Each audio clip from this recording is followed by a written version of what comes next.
All right, so next up we've got our rules that have to do with division. So we're going to look at our same, just like our product of like bases. Now we're going to talk about the quotient of like bases.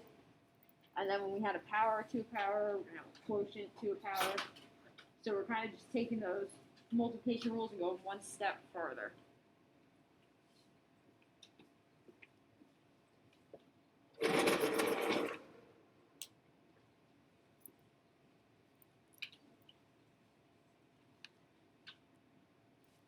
Remember, when we're talking about exponents, the base is the big thing, the exponent is the little thing, right?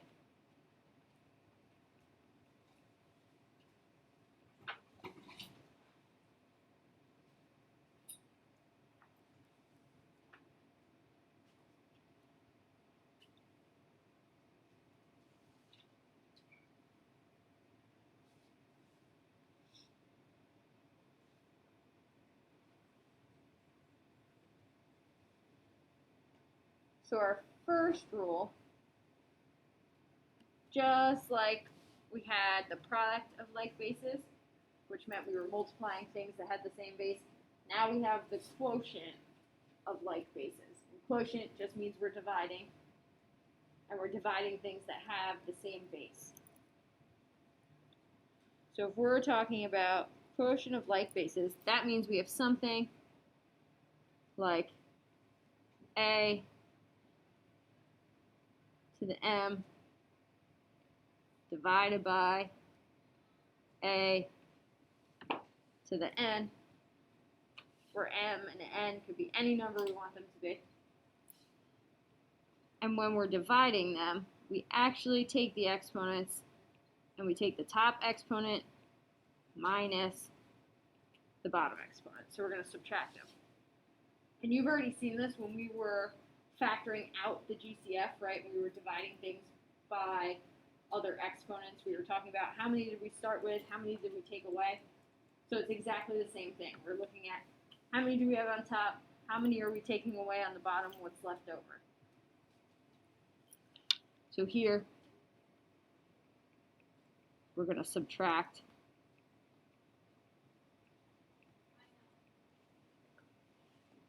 the exponents.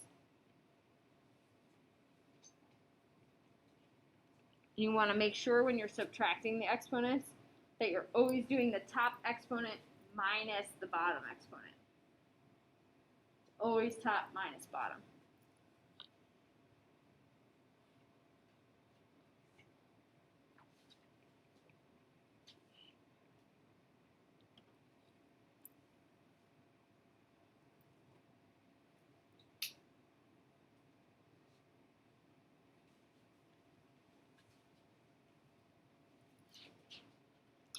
So let's look at our first one.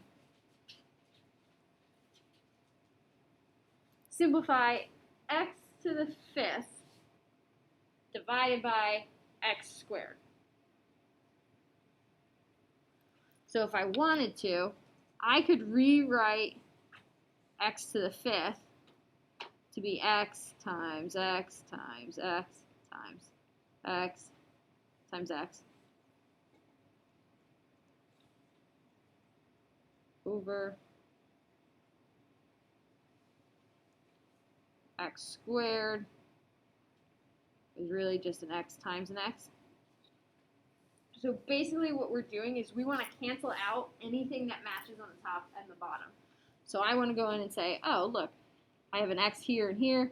I have an x here and here. What's left over? Just 3 x's, right? So just an x cubed, which is exactly the same thing as if I had done x to the 5 minus 2. So if I had taken that top exponent minus the bottom exponent, I would have gotten x cubed, which is the same thing that I have left if I physically write it all out and cross out the things that match. So just like with the properties when we were talking about multiplication, where we could write it out in the expanded form and then just count how many we had, You can do the same thing with division, where you can write it out in the expanded form and then just cross out things that match on the top and bottom and see what's left over. Or you can take the shortcut and remember the rule and just subtract the exponents.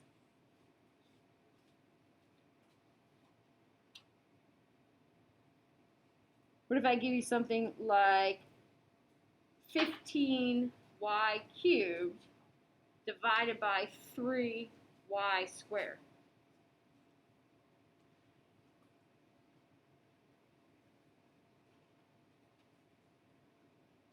The first thing I want to do there is just deal with my coefficients, with my numbers out in front. And I want to say, okay, if I take 15 and divide it by 3, what do I get? 5, right? So I'm going to keep the 5 up in the top of the fraction, up in the numerator. And then I'm going to say, okay, I really have y, because I have 3 y's on top, and I have 2 y's on the bottom. So that allows me to cancel 2 y's, right? And I have just a 5 and a y left in the top of that fraction, which would have been the same thing as if I had said 5y to the 3 minus 2 just gives me 5y to the first power, but I don't really need that 1.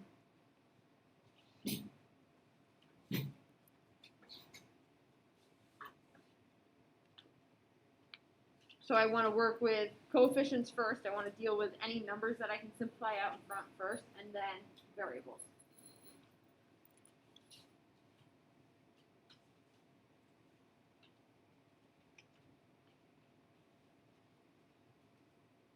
Sometimes there might be coefficients out in front that you can't simplify, and they're just going to kind of hang out. So like in this one, we've got 2m to the 4th, n to the 3rd, divided by m to the 5th, n.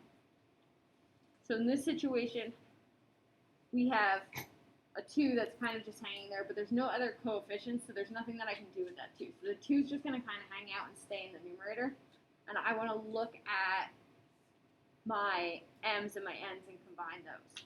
So if I was going to rewrite this, if I was going to expand it, I could say, okay, I have 2 m, right, because I have 4, and then 1, 2, 3 n's all over 1, 2, 3, 4, 5 m's and an n. So now I can cancel an m, and I can cancel an n. I notice I have 1 m left in my denominator, and I have 2 n's left in my numerator. So my final answer, if I'm just looking at what I crossed out, is going to end up being 2 n squared over m. So the m, because that m is left in the denominator, it stays in the denominator. I don't want to bring it up to the numerator of that fraction. So my final answer here is going to be just the 2. If I have n times n, it's really n squared all over m.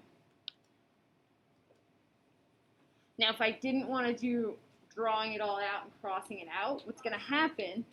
So when you like rewrite it and then like stuff left on the bottom, you put the fraction. Yeah, it stays in the fraction. Yep.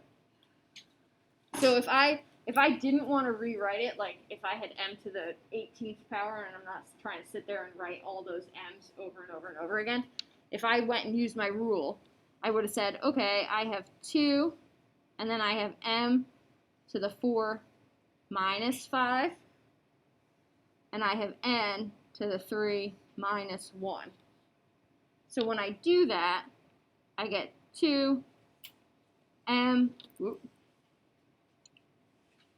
the negative 1 and n squared, which is the same thing as my final answer, The reason that m is in the denominator is because I got a negative number when I subtracted. So if I subtract and I get a negative number, that's just telling me that I had more of that letter in the denominator and to put it back and to keep it in the denominator. The leftovers are in the denominator.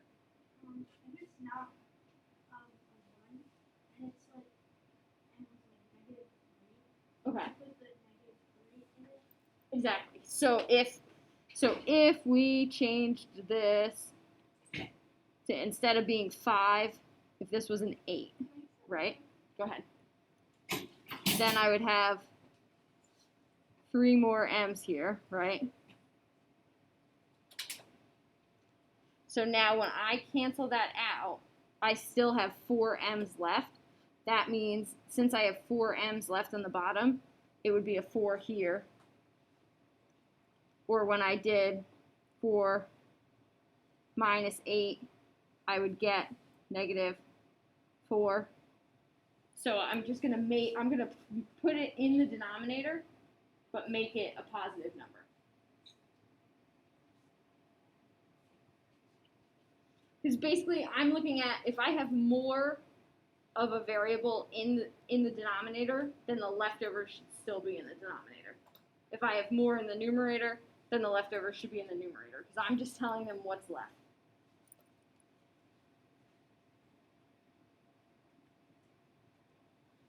Let's try one more. I'm going to spice it up a little bit and make that a -5. So let's go 3xy squared divided by 18 x squared y to the -5th. So the first thing that stands out to me is that now I have an exponent with a negative number for its exponent. So this negative exponent just means that that variable is in the wrong part of the fraction. That it should really be, if it's in the denominator, it should really be in the numerator. If it's in the numerator, it should really be in the denominator.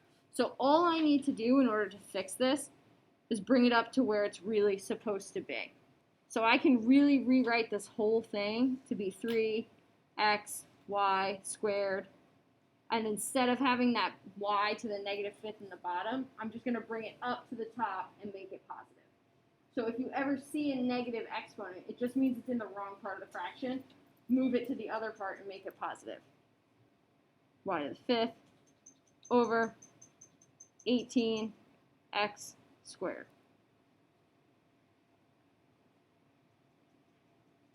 So we want to move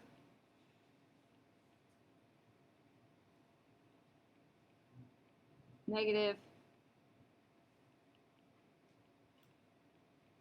exponents first. So once we move that negative exponent to the new part of the fraction, to the other part that it's not in, then I can simplify this exactly the way I normally would. I can say, okay, if I really have 2 y's here and 5 y's right next to it, I can simplify that to be how many y's? 7, right? So now I can say, okay, I have 3x y to the 7th over 18 x squared, which is starting to look a little bit prettier, right?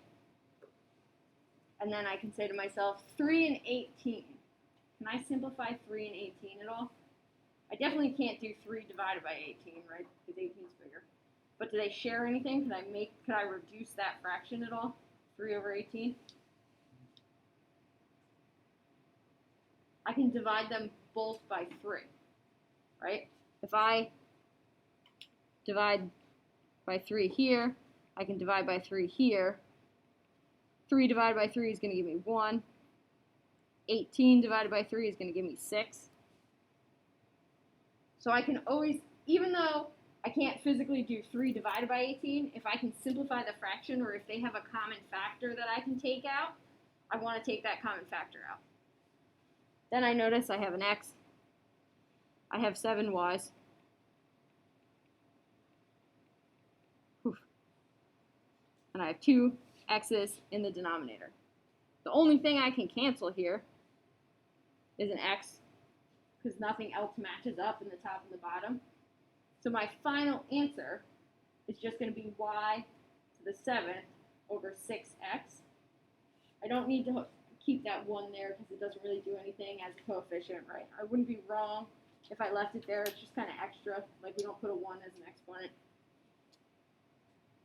So I can say that this is really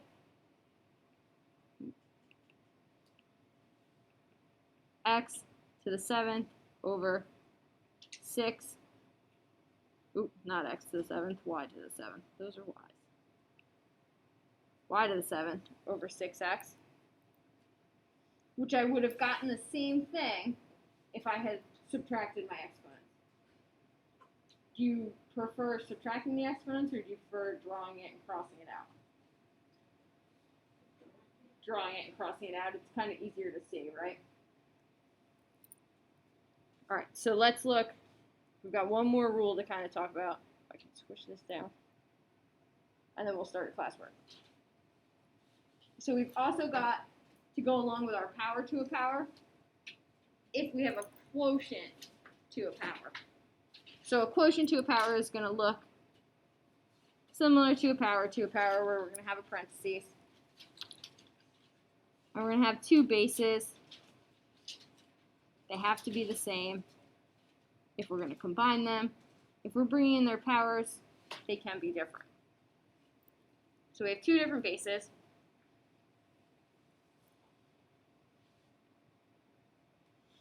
They can have the same exponent. They don't have to have the same exponent. Because their bases are different, it kind of gives us a little bit more opportunity to have different exponents up there or the same exponents up there, because we can't simplify things that have different bases. So we have one base. Let's say we have another base with a different exponent here.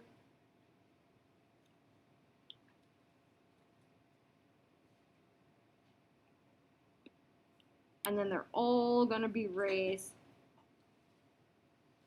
to another power. So just like our power to a power, now we have 2 things that are dividing, which makes them a quotient, being raised to a power.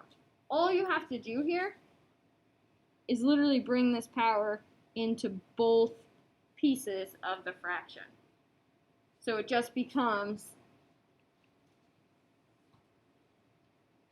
a to the m times x all over b to the n times x. So you bring the outside exponent into everything inside on the top and the bottom, and you multiply them. So we want to multiply.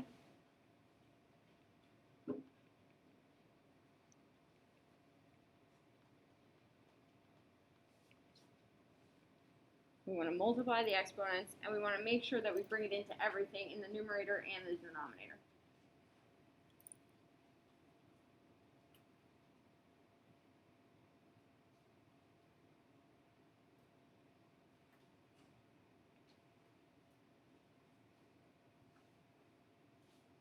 So now when I'm simplifying something like this, where I have x to the 4th over x to the 3rd, all squared, I have 2 options. I can simplify the inside first and then bring in the power, or I can bring in the power and then simplify. It's completely up to you how you would like to do that, whatever one you recognize first and you want to do. You can absolutely do, you're not wrong to do it either way. It'll make your life a little bit easier if you simplify it first. Simplify inside the parentheses first and then bring the power in. Just because it'll make it smaller numbers that you're working with. So in this situation, before I deal with this squared, I want to deal with this x to the 4th over x to the 3rd. Because I know if I have x to the 4th divided by x to the 3rd, I can cancel out a lot of those x's, and I end up just getting x to the 4 minus 3 all squared, which gives me x to the first power squared. 4 minus 3 is 1. And then all I'm doing is bringing the squared in to give me x to the 1 times 2, which is x squared. So sometimes they might start off looking like a quotient to a power, but you can simplify the inside to get them to just be a power to the power. So that's why I always like to simplify inside the parentheses first and then bring the power in, just because it makes it a little bit easier. You're dealing with a little bit less. But you wouldn't be wrong to bring the power in and then simplify. You get the same answer.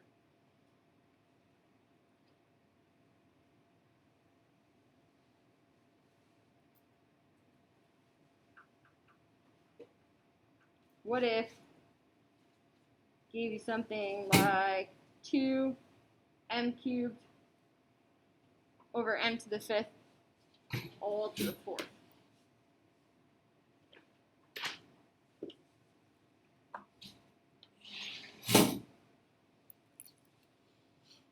First thing I notice is that I really have 1, 2, 3 m's here, and I really have 1, 2, 3, 4, 5 m's in the bottom. So if I'm simplifying, I can go 1, cancel, cancel. I'm really only left with m squared in the denominator. So I can simplify that inside to just be 2 over m squared all to the 4th. So after I simplify the inside, then I want to bring the m to the 4th in to everything. And just like with our power to a power, when I bring that m to the 4th in, if I'm working with a coefficient, it's coming in as the exponent. So this really becomes 2 to the 4th over m to the 2 times 4.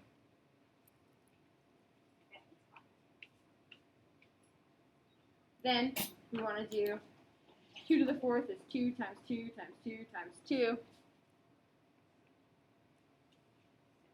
16. M to the 2 times 4 is m to the 8th.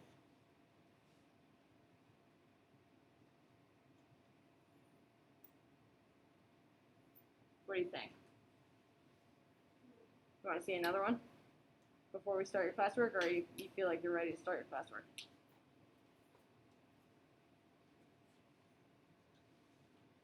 Good talk.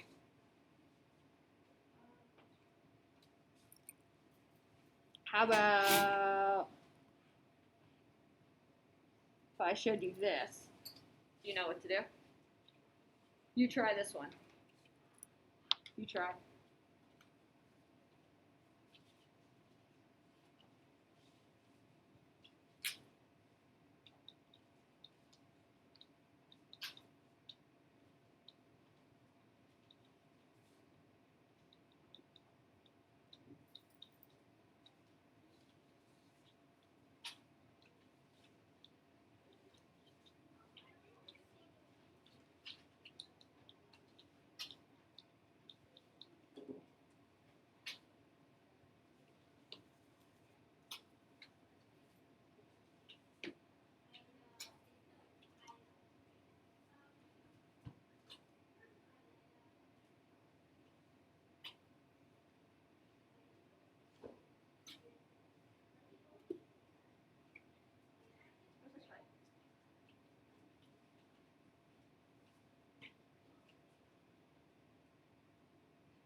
It should be from the first one.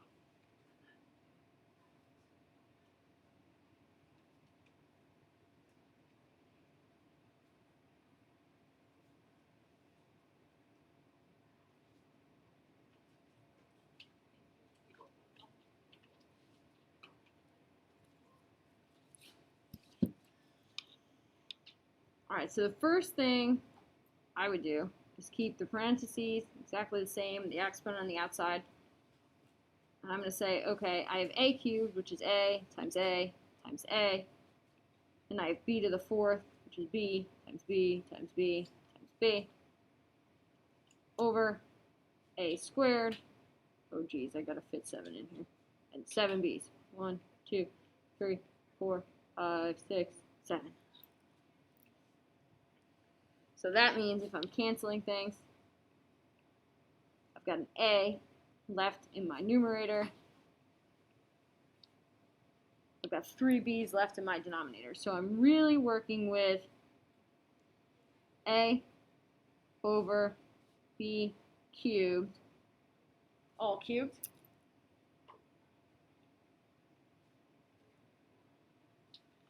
Then I'm going to bring my cubed into everything.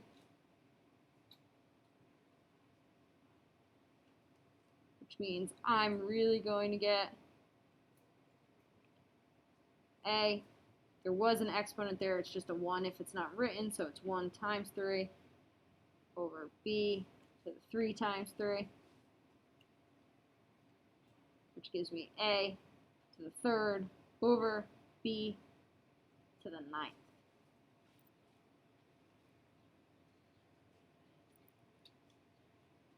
So you're simplifying inside first, and then bring in the power. You could do it the other way. The only difference is going to be you're going to have much bigger exponents if you bring the power in first. And if you like the method of drawing them and canceling them out, you're going to be drawing a whole lot of letters. Because like if you had done it originally, if you had brought the 3 into this 7, you would have had to draw 21 B's down at the bottom, and you would have been there for a while.